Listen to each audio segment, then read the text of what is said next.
Starting an online business can be incredibly rewarding, but it's not all sunshine and rainbows. There are challenges that come with starting a business, whether it is online or not, and today we're gonna talk about the 5 biggest challenges that new entrepreneurs face when starting an online business. And I believe that these challenges exist both into the online world and into the brick and mortar world. So it doesn't matter if you're starting a business online or in your local area, you're gonna probably face these challenges, or you're probably gonna make these mistakes at the beginning. So without further to say, let's jump into the video.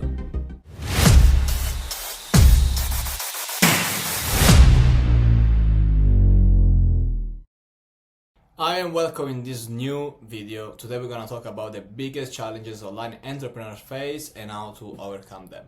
This is one of the most important video you're probably gonna see today if you are deciding of starting an online business in the end of 2024 or the beginning of 2025. And it's so simple sometimes to start a business, but most of people overcomplicate the full process just because of these challenges, which we're gonna cover 5 of them today. But without further to say, let's jump into the video. So let's go forward here and let's see what we're gonna cover today. So today we're gonna cover the lack of clarity, which is a big challenge that a lot of people have because they don't really know what they want. The inconsistent lead flow. We're gonna talk about scaling without burning out, turning members into paying clients, and the impostor syndrome and self-doubt. So to start with, this is the most important video at this very moment. Remember to watch the video. Don't skip. Don't fast forward. I love to use presentation because it's easier for me to bring the message out there to you. It's easier for you to follow what I'm trying to teach to you and what you're gonna take out of the video. So make sure to watch this from the beginning to the end. It's gonna be very important for your entrepreneurship journey. Whether you're an online coach or trying to build in your agency, make sure to follow these tips I'm gonna give it to you, because you're gonna be thankful along the way of not making these mistakes. So let's talk about the challenge number 1 that a lot of entrepreneurs have, which is a lack of clarity. So the first pain point is that many entrepreneurs don't have clarity on their niche, ideal customer, or offer. They try to target everyone, which leads to inconsistent messaging and poor results. There is a quote that I always stick by, which says that if you're trying to target everyone, you will target basically no one. If I say it better, we say if you're trying to resonate with everyone, you will resonate with no one. You need to be very specific on who your ideal customer is. You need to narrow down your niche. And at the beginning of my journey, a lot of people were saying that to me from courses, mentors, like make sure you know who's your customer, make sure you know who you're targeting. And I never listened to them. I was always trying to have clients in my agency. Some of them were dentists, some of them were mortgage brokers, some of them were online stores. So my agency didn't have they didn't have like how I can say a brand. It was trying to be just there to make money from different type of clients, but we weren't specializing on one single niche until I told to Cyril, my business partner, look, I think we should just choose one. And he always told that to me as well. And then I said to him like, what do you think are the best one we can do? And I told, and talking to him, we said probably online coaches are the best. And from there we just start to get online coaches as clients, start to make a community over there or to online coaches, and that's where we start to get more of them and a consistent lead flow. And it got also easier the way we were delivering our service, because once you know who your ideal customer is and you develop a service delivery tailored for that customers, then it's all copy and paste for the other ones, and you can see the pattern repeating on why people are not successful when they come to you for the one-on-one help. So the lack of clarity on who your customer is and what is your niche is a mistake that a lot of entrepreneurs make in the beginning of their journey, and it's important that you fix that up whenever you can, because once you fix that up, everything will be easier. So again, the solution is to define your one audience. Who do you serve? Be specific. Online coaches looking to scale to 10K per month. That's, for example, what I said to Cyril. Build a one offer. So solve one problem with one irresistible offer. So a coaching program for losing weight in 30 days for busy moms, for example. And then use the one challenge strategy. So focus your energy on the platform where your audience is most active. You can use this three solution, as I said. I feel like just understanding your audience is one of the most important one. And once you understand that, once you know how to do that, everything gets easier. Then the challenge number 2, it's inconsistent lead flow. Once you know who your audience is, then you need to understand how to get in front of them and where they are, and how to get tons of them every single month, so you always have leads coming in and you have your audience building up, your email list, your community, whatever you have as your main first touch point for your service. It can be also your YouTube channel, whatever it is.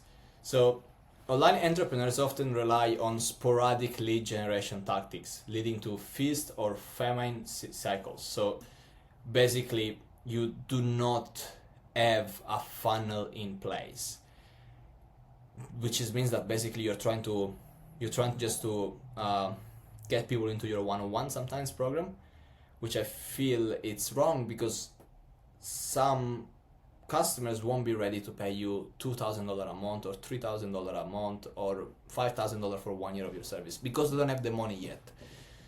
That's the reason why I feel at the beginning, when you're building a business, the most important you can do is build a funnel where you're gonna have something you give away for free, which can be information, a short course.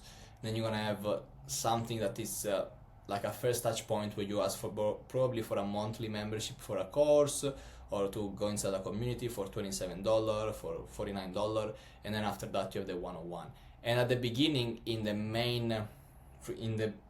beginning of a funnel, and which is the free part, and then the first offer you give, which is a low entry offer, you want to teach them how to do the service by themselves.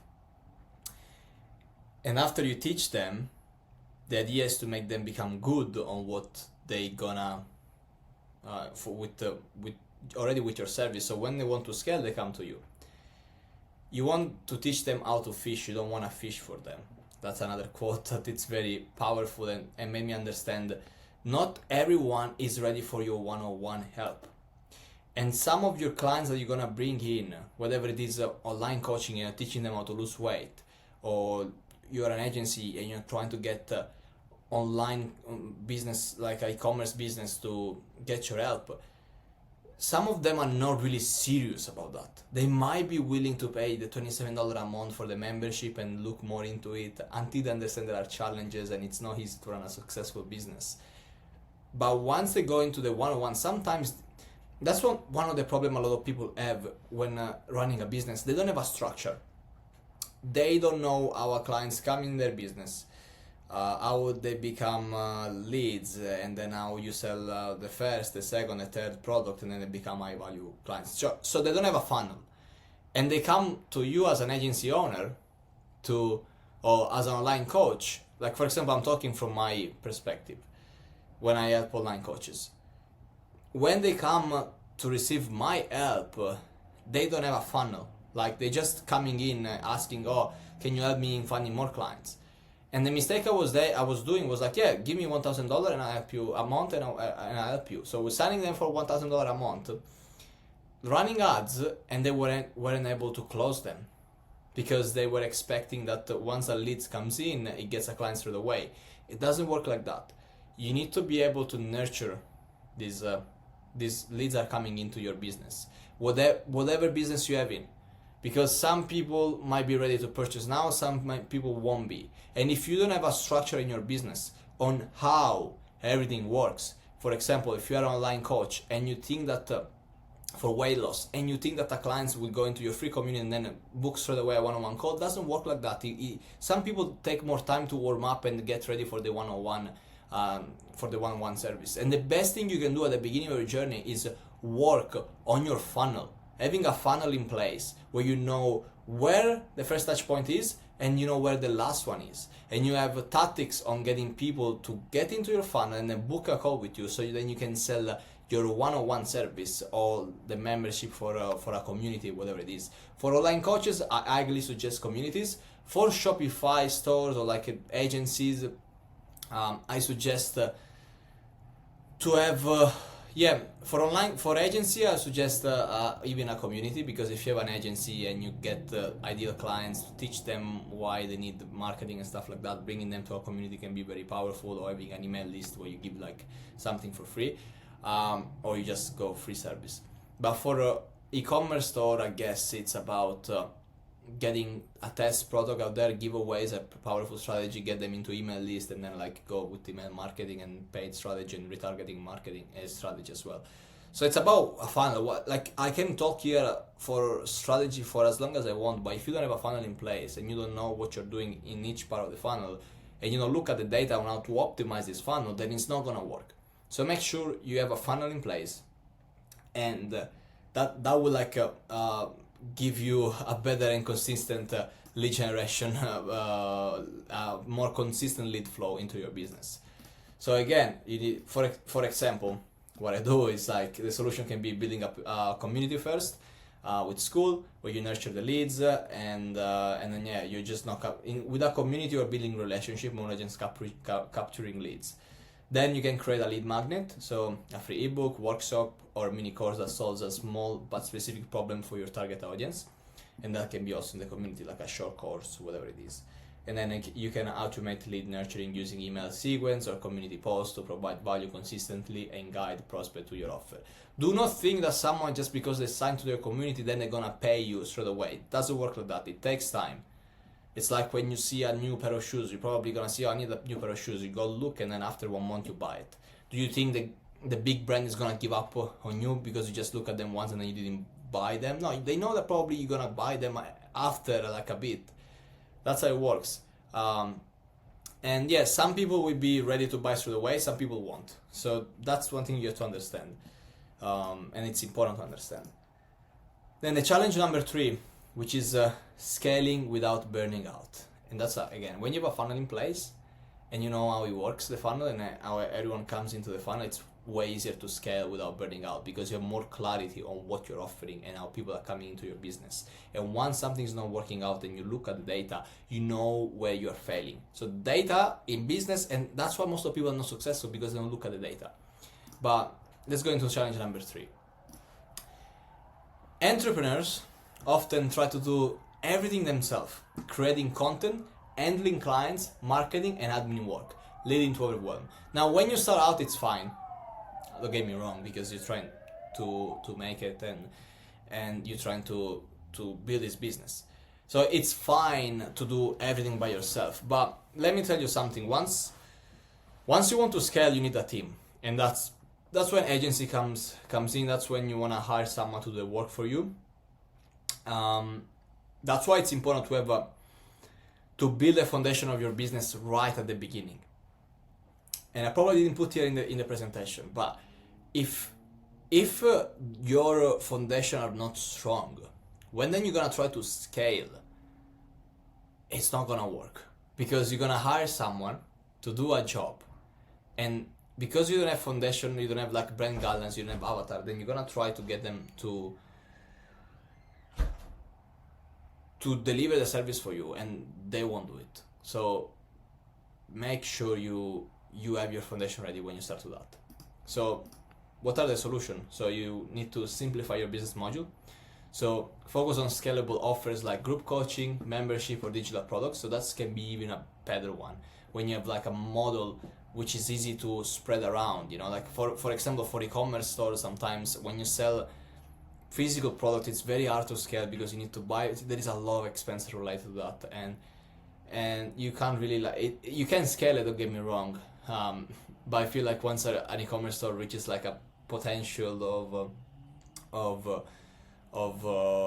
you know, like you can sell it, you're just gonna sell it, because you're gonna make more money doing that, and they're gonna be less ad cakes coming in after that. So I feel that's the best option with e-commerce stores. Then automated delegates, so use tools like even schools, ClickFunnels, or Go High Level, ActiveCampaign, or IRVA to do the admin works. If you have the money to that, that's when you want to scale without burning out. Again, scaling, we're talking about scaling here, we're not talking about when you're starting out. So if you're starting out, you should do this by yourself at the beginning. And then you need to implement boundaries, so set clear working hours and take time to recharge to avoid burnout. You should have I call it a turn off routine. So, after 8 p.m. usually I plan my day, read a book and go to sleep. I try not to do work, even if sometimes last night I did it. That's why this morning I got up and I didn't go to the gym because I was so tired because I worked after 9. That's why you should respect your boundaries when you say to yourself, once it's 8 p.m. I plan my day for next day and then I go to sleep. Don't overwork yourself, because then a great day.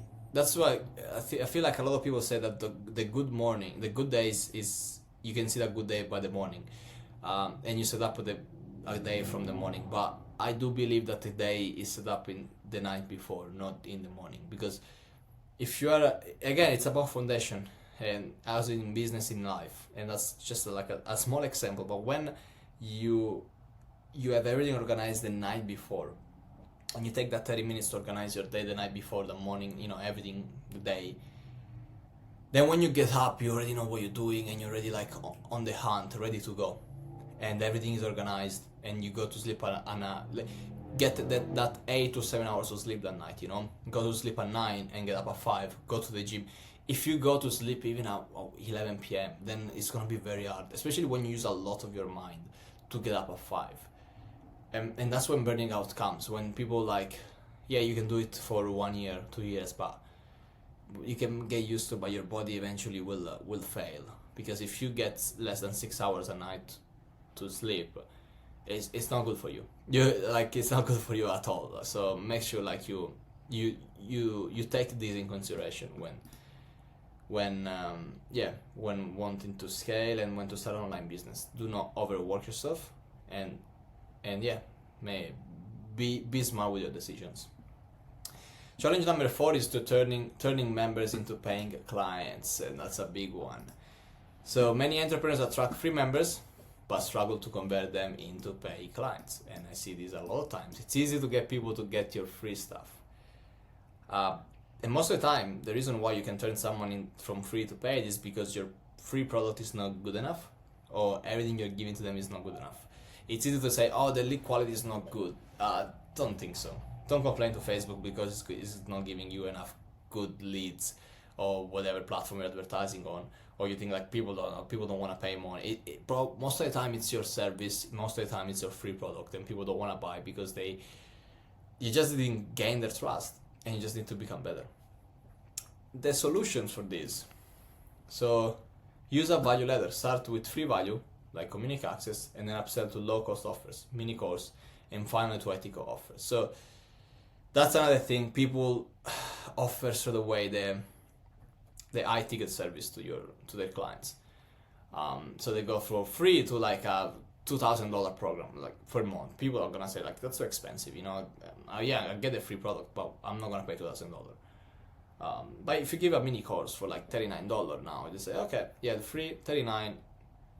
Then once you get more trust, they're gonna be like, okay, now I trust them more, so I'm gonna be able. I will purchase for the $2,000. Then show quick wins, provide an actionable insight that give your community members small wins. Success breeds trust, making them more likely to invest in your paid offer. Now here I'm using the community as an example, but when you give them insights and action to take after you teach them something, and that action becomes successful, then that gives trust to them, and they start to trust you more, and they're more likely to invest into your paid offer, because now they're building through your community, you're building through your lead magnet, whatever you're giving for free, they're taking action. So now they're getting involved with what you're giving to them. So after they get involved, they're probably gonna pay for your low cost offer. And then have a clear CTA. So regularly remind members of your paid service or program in post, email, and group message. Don't just think that they know, because people forget, and people need to be reminded more than they need to be taught. That comes from Alex Hormozy. So always remind them of what the next step should be after reading a post, can be booking a call, can be whatever. So make sure you do that, and do not be afraid of reminding them, because they've probably been busy in a moment of their life they couldn't book a call with you, and now they can. So a lead is always a lead, and there is always potential in a lead. Then challenge number 5, it's the imposter syndrome and self-doubt, and I had this for most part of my life, and sometimes it comes back because it's always there. It's always there, and that's one thing I always say to people. It's when you go into entrepreneurship, you think like you're having a battle, a competition against your competitors. And let me tell you something, that's not true at all. The real battle you're having is between yourself. So you're fighting against yourself most of the time. Am I gonna send out emails today? Am I gonna post on LinkedIn? I'm gonna post on YouTube. I'm gonna record this YouTube video. Am I gonna do that? And there would be always thousand of excuses on why not to do it, but there will never be one reason just to do it. And it's in everything in life. You're gonna find excuses just because as humans we are naturally lazy. We don't want to do work. We just want to do nothing at all. And when the opportunity to do something that it's easy to do, like recording this video and teaching you this stuff and talking and having you talking about this stuff, when this opportunity to record the video comes up, it's so easy to say yes to do it, because it's very easy. I just put my computer on and then start to talk, and my presentation already is ready, But it's also at the same time easy to say no, because I can just relax and do nothing, I can get complacent. That's why the imposter syndrome comes in. So many online entrepreneurs doubt their ability to succeed or question if they're good enough. This fear can stall progress, and that's another thing. So imposter syndrome is not just procrastination, which it is, but it's also telling yourself, oh, I'm not good enough. Like, for example, for me, when I started on YouTube, I knew my first video wasn't going to be the best one, and it's not. And I know that this one is it's not gonna be the best one, and I know it's not. Probably it's the best one for now, but I know it's gonna get better eventually after. So one thing that I always tell myself is 1% better every day. And I know I'm not where I want to be yet, but I enjoy the process of becoming better. It's not going to your destination, but it's about embracing each moment that is gonna make you better. So don't be afraid of being bad, of sucking at something, because at the beginning everyone is not good enough, even when you run a business. And to be great, you need to first be not good enough. And once you become better and better, then you're gonna become great. So, and especially in this society, if you do not give up, you can't lose. You can't lose. You have all the resources out there to be successful. You have me making this video. There are smarter people than me making video on how to be successful. You honestly cannot lose if you don't give up, because the resources and everything is out there for you to be successful.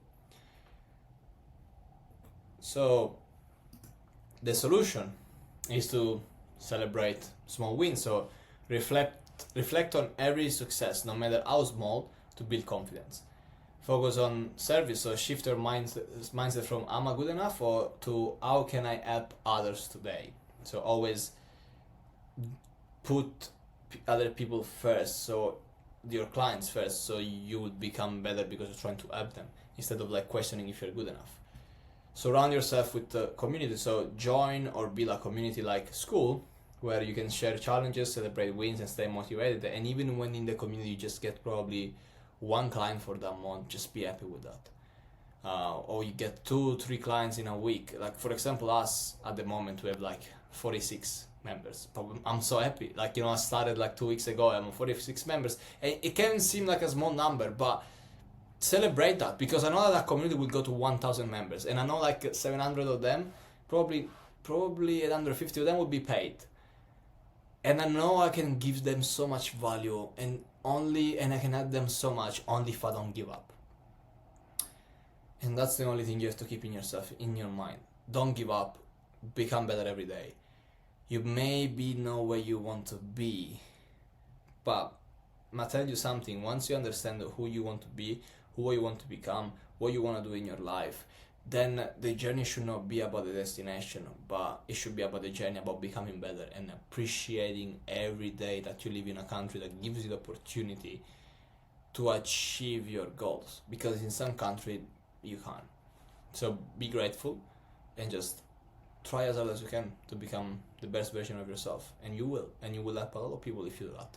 That's why it's only 2% of people in the world that actually can say, oh, I made it, because 98% of them, either they're lazy or either they just live in condition where life is not the best. And even when the life is not the best because of the condition, I'm telling you, there are people that work hard every day to bring the food at home, and there will be always the people that say, oh, I'm too lazy, I don't want to do it. You know, they want to give up. Even if the condition is bad, you're still gonna have that mentality, because it's just human. Like the world is war, people are people. Doesn't matter where they're from. We still have the same psychology. We humans, and we think most of the time all the same. Doesn't matter where we're from. Saying that, as a summary, every entrepreneur faces challenges, but the difference between success and failure is how you handle them. By gaining clarity, building a consistent lead flow, focusing on scalable strategies, and maintaining a positive mindset, you can overcome these obstacles and create a thriving business. And then yeah, that's pretty much everything we talk about in this video. I hope you find and get tons of value. Please comment, share, and follow if you want more of these. And for the rest, it's time to get to work and build that business. Now that you know what are the main challenges, get off YouTube and go back to work. For the rest, I just wish you the best, and yeah, time to get to work.